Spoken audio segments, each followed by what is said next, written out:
Salam Vokasi Kuat menguatkan Indonesia. Selamat datang di Vokasi Indonesia bersama saya Nadila Wantari.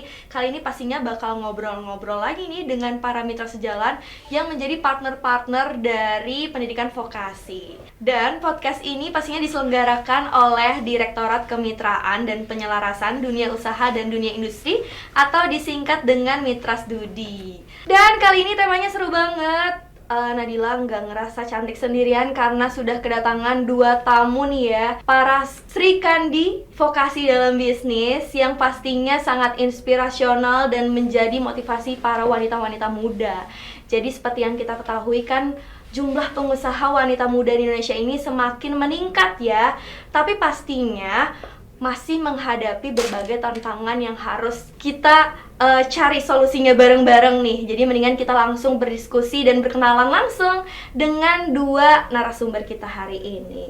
Yang pertama ada Kak Mutiara Kamila Atia selaku owner dari brand Dan Blank, dan juga Ibu Yanti Melianti Warko, Wakil Ketua Umum 9 DPP IWAPI Bidang Pertanian, Peternakan dan Pangan Olahan. Selamat datang kakak, selamat datang ibu. Halo. Terima kasih sudah menyempatkan waktunya hari ini ke podcast Vokasi Indonesia. Dan mungkin tadi kan udah aku jelaskan sedikit ya, mungkin tema ini adalah womanpreneur gitu. Dan mungkin bisa diceritakan nih dari background masing-masing, dari mulai Kak Mutia sendiri selaku dari owner brand Dan Blank, mungkin bisa ceritain backgroundnya dan bagaimana Dan Blank sendiri gitu berjalan dari tahun berapa, dan bisa diceritakan kan? Oke, makasih. Jadi Dan Blank itu awalnya mulai tahun 2012. Jadi waktu itu aku masih belum di vokasi. Aku kuliahnya di vokasi, di program vokasi di UI, masih belum vokasi, dan berjalan sampai sekarang berarti kurang lebih udah 12 tahun ya. Memang waktu itu size-nya juga masih kecil, mulainya juga masih dalam skala rumahan, dan bikinnya tuh memang aku dan ibuku. Jadi memang bener-bener berdua-duaan aja deh tuh. Kita barengan bikin Dan Blank, yang waktu itu namanya juga belum Dan Blank. Sampai akhirnya berjalan sekarang, alhamdulillahnya timnya juga berkembang cukup banyak. Sekarang udah ada sekitar 50 tim gitu ya, anak-anak muda semua isinya. Keren banget. Seru. Iya, seru banget ya. Ngumpulin anak-anak muda gitu, itu asik banget Bu, bareng-bareng. Jadi brainstormnya juga asik, enak gitu ya. Ide-ide terus bermunculan, dan yang Dan Blank lakukan adalah produknya itu pakaian. Jadi ini yang aku pakai, pakaian wanita dan juga pria gitu ya. Semuanya local made. Jadi kita usahakan semua design and made, material, semua produksinya kita lakukan dalam negeri. Tapi penjualannya juga bisa keluar, jadi nggak di Indonesia aja. Itu udah mulailah beberapa negara kita juga jual ke sana gitu. Jadi pakaiannya memang seperti yang terlihat ya, casual, ada yang formal, daily wear ya, yeah. buat first jobber, buat para pelajar itu cocok banget. Lengkapnya bisa dicek aja di website. Iya, di Instagramnya juga bisa dicek. Nah, selain tadi kenalan dengan kamu Tia, ada satu lagi nih Sri Kandi cantik yang sudah bekerja di bidang profesional dan sampai saat ini menjadi Wakil Ketua Umum 9 DPP IWAPI Bidang Pertanian, Peternakan dan Pangan Olahan. Jadi karirnya ini udah melalang buana ya, mulai dari entrepreneur bahkan sampai bidang profesional juga. Jadi mungkin bisa kenalan langsung nih dengan Ibu Yanti. Halo Ibu Yanti, apa kabar? Alhamdulillah baik. Alhamdulillah baik ya. Tadi katanya dari Tangerang ya Bu ya? Iya, lagi ada event. Sebenarnya kantornya deket aja ya, di sini di Pancoran. Jadi mungkin boleh diceritakan kali ya Ibu, background Ibu dari awal berkarir sampai saat ini itu seperti apa, dan apa sih yang IWAPI lakukan gitu? Iya, saya Yanti ya. Background saya banyak bekerja sebagai profesional, 15 tahun di top management beberapa multinational company. And paralel saya berbisnis, bisnis makanan ya. Bisnis makanan saya sendiri namanya PT McFood Inovasi Pangan. Sudah 23 tahun. Kita produsen food seasoning dan juga franchise restoran yang namanya Amazi Family Resto. Jadi saya mulai bisnis benar-benar dari nol, dari ide di atas kertas. Masih zaman Nggak kertas ada. ya Bu Iya, ya. di atas, maksudnya di komputer lah diketiknya. Maksudnya bukan karena punya bisnis, karena ada produk, ada networking, ada konsumen, tapi benar-benar dari ide murni yang kita tuangkan ke dalam bisnis plan sendirian ya. Bagaimana bisnis bisa diimplementasikan gitu dan dijalankan gitu ya, walk the talk. Wow, keren sekali. Jadi gimana sih Bu perjalanannya sampai akhirnya bisa menjadi wakil ketua umum nih di IWAPI di bidang 9? Ya, memang itu kan visi misi hidup ya, bagaimana kita bisa berkontribusi kepada banyak orang. Saya sendiri jadi pengusaha susah banget ya, dari saya kecil sebenarnya suka banget jualan gitu ya. Dari saya kuliah juga, waktu saya kuliah di ITB gitu udah mulai bisnis gitu kan, tapi banyak gagalnya gitu. Nah, setelah saya kerja di Nestle misalnya, saya mulai mengerti bagaimana sebuah perusahaan bisa membangun sistem, membangun manajemen dan membangun keahlian, baru saya tuangkan menjadi sebuah bisnis yang real gitu ya. Nah, di IWAPI saya sebagai wakil ketua umum, salah satu wakil ketua umum di IWAPI, di DPP IWAPI, artinya di kantor pusatnya ya. IWAPI sendiri sudah berdiri 49 tahun. Wow. Ada 30.000 pengusaha perempuan di Indonesia yang bergabung, dan kita ada di 34 provinsi. Jadi memang kenapa saya senang menjadi bagian dari pengurus IWAPI di pusat, karena bisa menjalankan juga visi misinya IWAPI yang sejalan dengan visi misi kita punya pribadi ya, ingin empowerment gitu.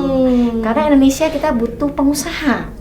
Itu pengusaha wanita khususnya ya, dan pengusaha yang kompeten. Karena ibaratnya kan IWAPI itu ada 3 pilar ya. Edukasi kan, edukasi, kemudian akses pasar, dan kemudian juga akses financial, permodalan ya. Nah, dengan perempuan menjadi pengusaha biasanya kan ada ibarat mendidik perempuan, membangun perempuan adalah membangun generasi bangsa. Karena bicara perempuan adalah bicara membangun generasi bangsa ya. Itu yang mungkin kita senang sekali bekerja sama dan berkolaborasi di IWAPI ya. Oke. Nah, satu pertanyaan yang mungkin akan menghubungkan kalian berdua, kenapa sih awalnya pengen jadi pengusaha gitu? Kenapa, kan Ibu sendiri udah bilang berkarir di manajerial yang pastinya udah punya jabatan dan punya ibaratnya udah impian dream job banget nih, tapi kenapa sih pengen tetap merintis usaha gitu? Dan dari Kakak sendiri mungkin bisa diceritakan pengalaman dan apa sih motivasi awalnya gitu? Aku dulu kali ya? Iya, boleh. Sebenarnya kalau dibilang motivasi awal gimana ya? Mungkin yang mendengar berharap ya mau memajukan Indonesia dan lain sebagainya. Tapi karena aku waktu itu mulai di usia 15 tahun, sangat backgroundnya itu sangat sederhana sebetulnya. Jadi sesimpel memang aku tuh pengen punya uang jajan sendiri. Jadi sesimpel itu aja gitu.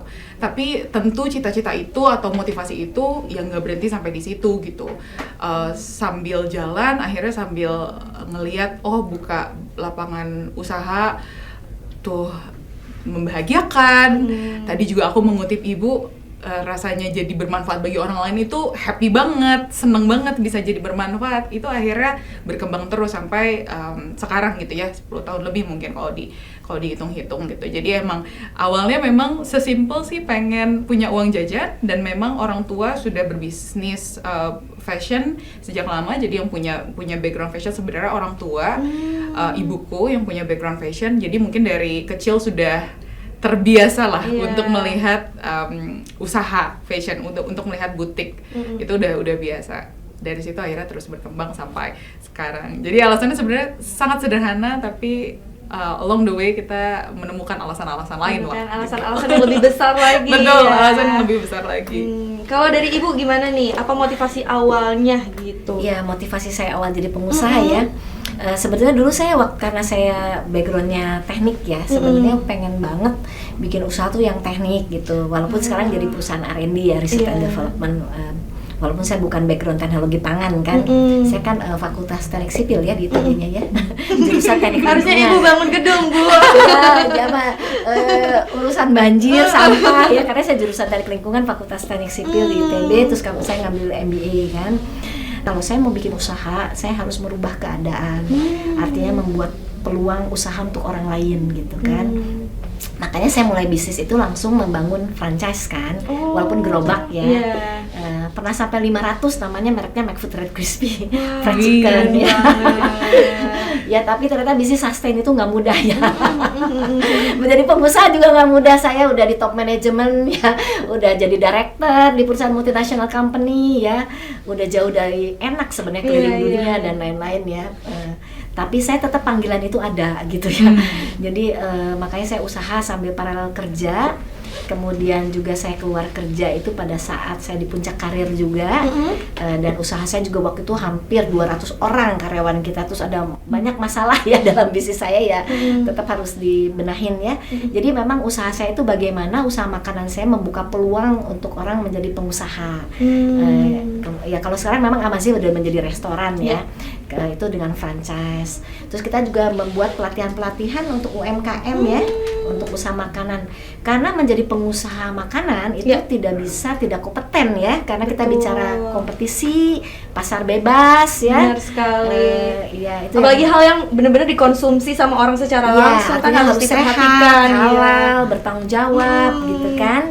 Ya itu mungkin yang saya selalu dalam keadaan sulit apapun tetap saya suka jadi pengusaha ya. Artinya hidup kita meaningful ya. Berarti Ibu kerja sambil menjadi seorang pengusaha juga, nge-build bisnis juga sambil kerja juga? Iya, saya jadi profesional 20 tahun, lama banget ya. Jadi memang umurnya jauh ya, generasinya jauh. Dan 11 tahun paralel dan usaha saya sudah 23 tahun. Wow, sangat memotivasi sekali ya. Jadi usahanya dari rumah ya. Cuman kalau produksi saya sewa tempat lain. Jadi garasi itu jadi tempat training ya. Rumah saya juga nggak gede gitu kan. Cuman ya di tengah kota Jakarta lah ya. Jadi orang tuh itu training di garasi rumah, bukan garasi kosong. Artinya garasi yang dikeluarkan mobilnya nanti malam masuk lagi. Oke, tadi kan kita udah dengerin cerita-cerita suksesnya ini ya. Tapi kan perjalanan belasan tahun, puluhan tahun bisa sampai di posisi seperti ini, pasti perjalanannya nggak mudah, banyak sekali tantangan dan juga lika-liku lah ya sebagai seorang pengusaha. Mungkin Kak Mutia sendiri bisa ceritain apa aja sih tantangan yang waktu dulu dihadapin dan mungkin sekarang pun masih ada tantangan nih yang ingin Kakak achieve lagi, dan mungkin Ibu Yanti sendiri bisa mewakili IWAPI sebagai suatu lembaga nih melihat secara garis besar apa aja sih tantangan pengusaha-pengusaha wanita nih yang dihadapi saat ini. Mungkin Kak Mutia silakan. Karena dulu mulainya emang usia muda banget, nggak tahu apa-apa, bahkan juga belum masuk ke program vokasi waktu itu di UI kan. Jadi emang sangat minim pengetahuan. Jadi bikin usaha tuh bener-bener ya udah nih dagang ada barang, kita jahit, kita dagang, foto, jual gitu. Jadi emang sesimpel itu gitu, sesimpel itu dagang aja. Alhamdulillahnya waktu masuk ke vokasi UI itu aku memang jurusannya akuntansi. Jadi itu sedikit banyak, bukan sedikit bahkan sangat banyak membantu aku dalam akhirnya menjalankan dan blank gitu. Sekarang akhirnya jadi paham pencatatan keuangan dan kemudian perhitungannya seperti apa. Benar, perhitungannya seperti apa, dan kemudian kan namanya keuangan tuh bukan cuma dicatat. Abis itu jadi ada di kertas, abis itu jadi ambil keputusan gitu, itu jadi modal ambil keputusan. Jadi emang sebenarnya perjalanan sampai sekarang ini banyak banget, dan kalau dulu mungkin lack of knowledge, sekarang juga masih sama, tapi different knowledge lah, udah mulai keisi dikit-dikit gitu. Jadi mungkin itu dulu juga karena ketidaktahuan, tentu ya namanya nggak tahu, jadi banyak lah kena tipu sana sini, dan namanya jualan. Pernah juga Kak? Oh sangat sering. Lebih banyak lagi. Waktu itu kalau dulu sih memang belum punya toko offline Bu, memang kita bikinnya online aja. Itu banyak karena memang namanya dagang aja ya, di transfer palsu lah, kita nggak punya barang, nggak punya uang dan segala macam. Jadi itu sangat dirasakan sih di awal-awal, dan kesulitan cari customer, masalah-masalah awal lah saat bikin usaha gitu ya. Makin kesini tentu masalahnya untuk bikin organisasi yang sehat gitu ya, yang akhirnya mungkin karena aku juga nggak pernah kerja sebagai profesional, harus banyak belajar dengan Bu Yanti, dengan yang lain, teman-teman lain, pengusaha lain yang memang juga mungkin udah terjun di profesional untuk tahu sebenarnya idealnya itu seperti apa sih sebuah perusahaan berjalan gitu. Jadi pelan-pelan lah mulai akhirnya menyusun, walaupun kita skalanya UMKM dan mudah-mudahan lepas juga dari status UMKM nanti nextnya gitu ya. Kita pengen berjalan sebagai perusahaan sebagaimana mestinya gitu. Jadi itu sih yang sekarang goal-goalnya sih pelan-pelan itu gitu. Goal-goal terisi ya, pelan-pelan ya dicapai. Betul. Nah kalau ibu sendiri nih ya dengan pengalaman 20 tahun lebih menjadi pengusaha kayaknya asam garamnya sudah dicoba ya kan. Tadi sempat bilang pernah 500 franchise nih. Wah sekarang iya. Kira-kira apa aja Bu dulu tantangannya dan sekarang nih yang dirasakan dengan era digital sekarang apa aja juga tantangannya nih, kan pasti 20 tahun udah berubah semua kan zamannya Bu, boleh diceritakan nih ke teman-teman? Ya sangat berubah ya, zaman sangat berubah. Bagaimana kita organisasi kita sebagai perusahaan berubah terus, itu yang menjadi tantangan kita ya. Karena memang mungkin kita sebagai business owner mau berubah ya, tapi tim kita ini bagaimana gitu kan, bagaimana melawan comfort zone, bagaimana mereka terus dipacu untuk turbulensi ya. Karena kita berada di bisnis fast moving consumer goods which is yang kompetisinya sangat ketat ya. Terus kemudian saya kan mulai bisnis dari nol, kemudian dari mikro, kecil, kemudian menengah kan. Menengahnya juga nggak stabil kan, turun lagi gitu kan. Jadi luar biasa ya ininya ya, karena banyak masalah-masalah internal justru yang jadi masalah. Jadi memang yang berat itu adalah saya mengalami fraud di perusahaan saya sendiri, justru di orang-orang yang sudah lama bekerja dengan kita. Justru di orang-orang yang kita kasih jabatan direktur dan operational manager gitu. Jadi justru di posisi-posisi itu yang menyalahgunakan wewenang. Nah, jadi memang saya juga lagi pembelajaran. Jadi ternyata walaupun saya waktu di perusahaan-perusahaan besar itu menangani hal yang serupa, ternyata beda ya dengan support system yang lengkap ya. Pasti saya akan dibela abis-abisan tuh sama headquarter sama apa ya. Nah kalau di perusahaan sendiri kan nggak ada siapa-siapa.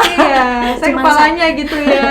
Ya kita hanya bisa meminta pertolongan Allah ya, dan belajar sana sini setengah mati. Jadi memang saya ada gap ya, walaupun saya udah di top management di perusahaan besar, beda banget dunianya sama UKM. Jadi saya ada gap knowledge and skill yang itu harus saya isi ya. Nah itu juga tantangan, tapi ya namanya hidup harus berjalan.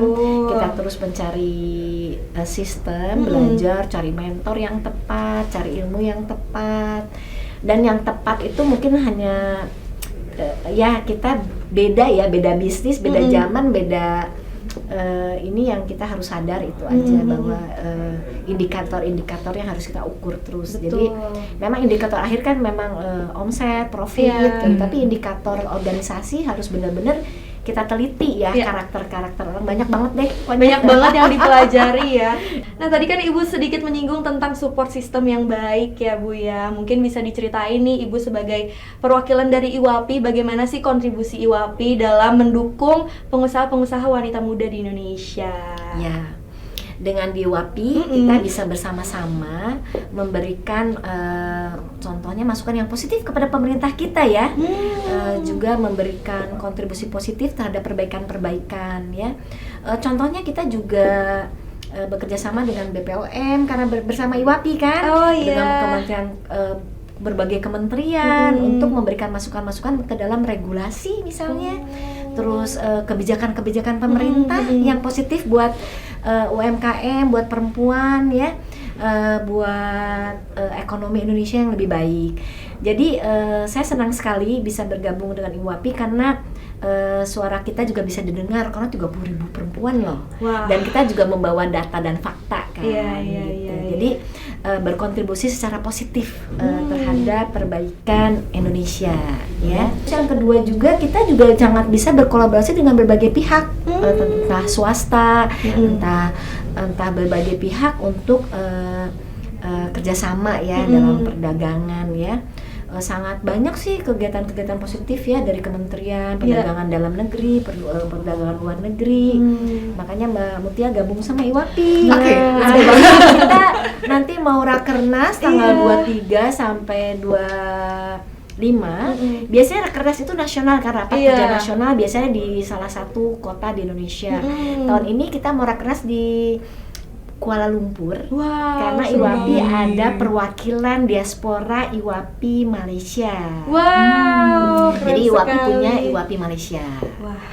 Jadi jadi kan IWAPI kan memang adanya di 34 Iya. provinsi kan, itu jadi DPD, jadi namanya Dewan Perwakilan Pusat yang dari saya seperti saya, ada Dewan Perwakilan Daerah, terus ada Dewan Perwakilan Cabang ya di kota-kota atau kabupaten ya.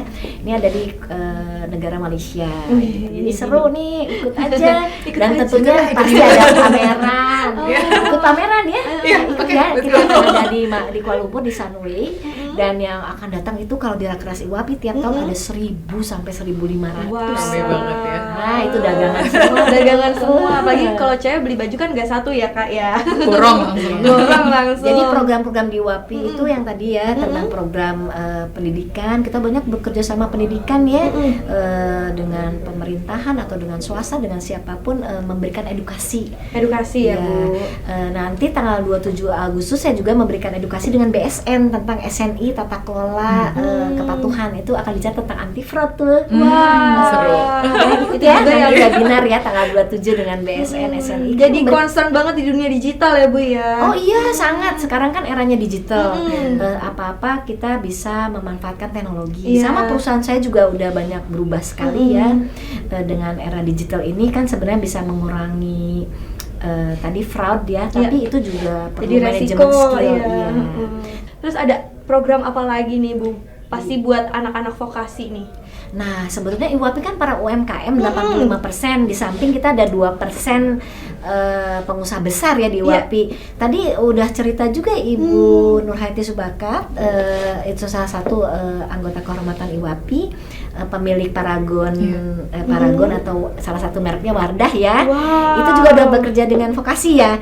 Nah, harusnya IWAPI bisa bekerja dengan program vokasi ya. Contohnya perusahaan saya juga punya program magang ya untuk PKL dan vokasi atau politeknik ya. Politeknik. Iya. Jadi bekerja sama langsung dengan sekolah-sekolah atau instansi tersebut ya, Bu ya. Iya, di perusahaan saya juga ada. Harusnya bisa lebih luas di perusahaan IWAPI yang ada 30.000 anggotanya, 80% mikro kecil, tapi kan ada sekitar 10%-nya udah yang menengah ya. Kemudian kan 2%-nya besar gitu kan. Itu sangat bisa senasional ya. Di saya juga, di perusahaan saya sendiri di PT McFood Inovasi Pangan, kita kerja sama PKL dengan contohnya IPB, IPB yang vokasi untuk R&D ya, atau IPB yang IPB vokasi, terus kemudian untuk teknologi pangan ya. Kemudian ada juga dengan PKL beberapa SMK yang untuk kerja di outlet, di restoran, kemudian diproduksi. Kemudian kita kemarin baru aja dengan salah satu vokasi di Lampung ya, itu ini tentang akuntansi.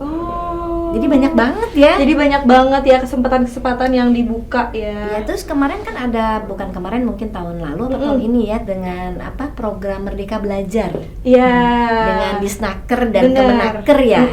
Nah, kita juga menjalankan seperti itu. Jadi memang kita pihak swasta itu harus bekerja sama dengan pemerintah, pendidikan, dan pihak-pihak swasta untuk membangun SDM Indonesia yang lebih baik. Wah, keren sekali, Bu. Nah, mungkin dari kamu Tia nih, ada nggak sih rencana untuk kakak sendiri? Kan tadi kakak udah bilang nih pengen motivasinya lebih besar lagi, ingin menjadi manfaat untuk sekitar gitu. Mungkin ada lagi nggak sih goals-goals yang lebih besar lagi yang pastinya bisa memperdayakan perempuan dan sebagainya? Oke. Tadi aku juga happy banget dengan member IWAPI 3.000, Bu. 30.000. Salah. Aku juga. 34 provinsi. 30.000 wanita gitu. Di perusahaan di Danblank gitu ya. Itu hampir 90% wanita, Bu. Jadi aku juga happy banget tadi dengernya kalau memang wanita nih emang Bu, emang harus saling empowering gitu, saling support gitu. Karena emang sebenarnya kekuatan kita ya di situ gitu kan akhirnya. Jadi emang terdekat rencanaku karena 90% wanita dan udah masuk usia menikah, mungkin punya anak juga, aku pengen menciptakan sebenarnya lingkungan kerja yang akhirnya support itu gitu. Support family ya. Iya, support mom, working mom gitu. Iya, Support betul. working mom, terus mompreneur, aku pengen banget ciptain itu gitu. Walaupun sekarang mungkin kita lagi godok sih gimana caranya ya, flexi hour mungkin untuk jam kerjanya. Iya. Kemudian juga di kantor kita lagi usahakan gimana ya caranya kita mungkin nantinya bisa punya daycare nih kalau misalnya walaupun kecil-kecilan ya, kalau Iya, seru banget walaupun kita juga masih belum punya area yang besar, Iya. tapi sudah ada fasilitasnya. Kita harapannya pengen ke arah sana. Jadi terdekat mau itu dulu dalam rangka ini ya, kita empowering juga sesama wanita. Kalau untuk bisnis tentunya kita di mana-mana ya pengennya juga nggak di Indonesia aja cakupannya. Jadi terdekat sih sebenarnya lagi kepengen banget explore Malaysia. Tadi Ibu juga mention Malaysia, itu yang mau dieksplor, sampai nanti kita juga sebenarnya pengen ke Jepang dan juga Korea gitu. Jadi harapannya ke sana. Karena stylenya juga Cocok ya. cocok. Beberapa kali sudah riset gitu ya. itu negara-negara yang harusnya stylenya cocok juga dengan Dan Blanc, dengan smart casualnya gitu. Itu harapannya sih. Amin. Pasti ditunggu kabar baiknya ya. Dan mungkin Bu Yanti bisa langsung kasih tahu nih kamu Tia, kira-kira syaratnya untuk bisa masuk ke IWAP itu apa sih Bu? Nah, itu yang beda dengan IWAPI dengan asosiasi pengusaha yang lain ya. Karena saya juga kan sebagai pengusaha ikut asosiasi lain ya. Nah, kalau di asosiasi pengusaha lain itu yang menjadi anggota adalah perusahaannya. Jadi artinya hanya boleh masuk yang punya legalitas. Punya PT Jadi, gitu ya Bu punya ya? PT, jadi misalnya PT, NPWP, sekarang ada NIB ya. Itu yang harus diregistrasi di asosiasi pengusaha di Indonesia. Tapi kalau IWAPI beda loh. Wah, apa tuh? IWAPI itu cukup modal KTP. Jadi yang jadi anggota kitanya orangnya. Personal ya Bu ya? Personalnya. Jadi kalau di IWAPI itu ya, yang belum punya usaha aja boleh masuk. Saya juga Yang boleh, Bu? Boleh, tapi pengen jadi pengusaha Iya. kan. Jadi berteman dengan orang yang mau udah. Jadi makanya di IWAPI itu sebagian besar 85% kan mikro kecil. Iya. Nah, jadi kita bisa mengempower agar mereka punya visi misi kan. Gak bisa kan perusahaan tuh tiba-tiba besar, dimulai Iya, dari betul. mikro kecil. Dengan bergabung di IWAPI dengan banyaknya program edukasi, empowerment, terus support, terus Iya. kita juga bekerja sama dengan berbagai stakeholder ya. Jadi mereka punya cita-cita besar yang tadinya saya usaha itu awalnya karena mengisi waktu luang misalnya. Gitu ya. Oke. Jadi modal KTP aja udah bisa tuh Kak. Langsung deh di Langsung sini ya. Jadi lokasinya bisa di lokasi rumah KTP atau di lokasi usaha. Oh boleh ya. Ya kayak saya anggota DPC IWAPI Jakarta Selatan. Oke. Gitu. Nah, Seperti terakhir, Bu, contohnya ya. saya pengen tanya, Ibu sebagai IWAPI, kira-kira apa sih harapan Ibu kerjasama dengan pendidikan vokasi yang ada di Indonesia nih, yang mungkin Ibu harapkan bisa dilakukan nih segera untuk kemajuan vokasi dan pastinya pengusaha wanita di Indonesia? Nah, jadi itu untuk wanita Indonesia ya dengan vokasi ya. Sebenarnya kita harus punya program kolaborasi ya harusnya ya. Para pengusaha perempuan ini dengan program di vokasi ya. Iya. Karena kan tadi udah cerita juga ya ada misalnya PKL, tapi Iya. bisa mungkin menjadi yang lebih besar ya.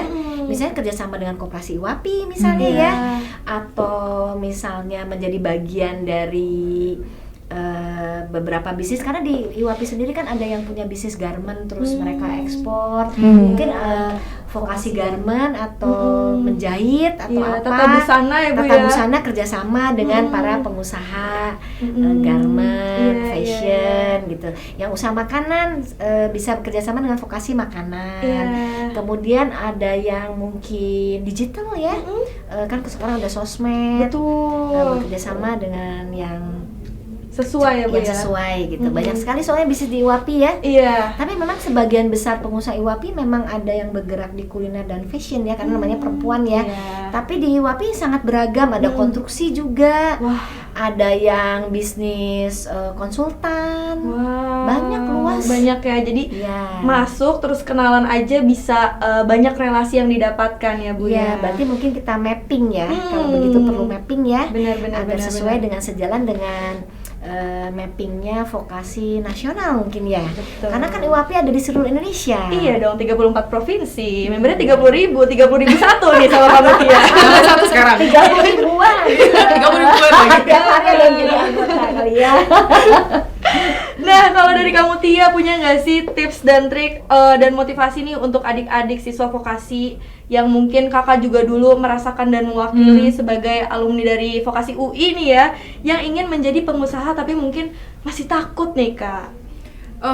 Satu sih, karena dulu mungkin mulainya sambil ikut program vokasi ya, jadi masih jadi mahasiswa, itu adalah ketika kita gagal itu nggak ada beban tertentu. Itu happy banget rasanya. Jadi ketika mungkin teman-teman adik-adik semua yang sekarang masih di vokasi, ini justru saat yang tepat gitu untuk bikin usaha, karena ketika nanti udah selesai itu pasti pressure-nya lebih terasa. Kalau sekarang ini saatnya untuk belajar, jadi Gagal pun nggak apa-apa gagal ya. pun nggak apa-apa. Ya, semudah mungkin. Semudah mungkin gitu, mungkin. semudah mungkin. Dan walaupun sekarang juga pasti banyak banget yang belum ku pelajari, tapi aku sangat bersyukur sih mulainya tuh cukup dini, cukup dini di Sangat usia dini 15 ya. Sangat dini. sangat dini di 15 tahun tuh aku ngerasa itu apa ya, itu rezeki terbesar lah yang pernah aku dapatkan gitu. Jadi saranku juga mungkin sedikit bisa kasih masukan buat teman-teman adik-adik vokasi yang sekarang masih ada di program vokasi, masih kuliah atau mungkin masih sekolah, itu jangan takut untuk mulai sekarang gitu, dan mulainya kecil-kecil dulu aja gitu. Aku dulu dari ruang tamu rumahku yang cuma 2x2 gitu, kayak kecil banget sampai berkembang seperti sekarang. Dan kita harapannya kan nggak segini aja Bu ya, pasti kan kita harapannya pengen lebih besar lagi kasih manfaat. Jadi global company. Wah, amin. Gitu.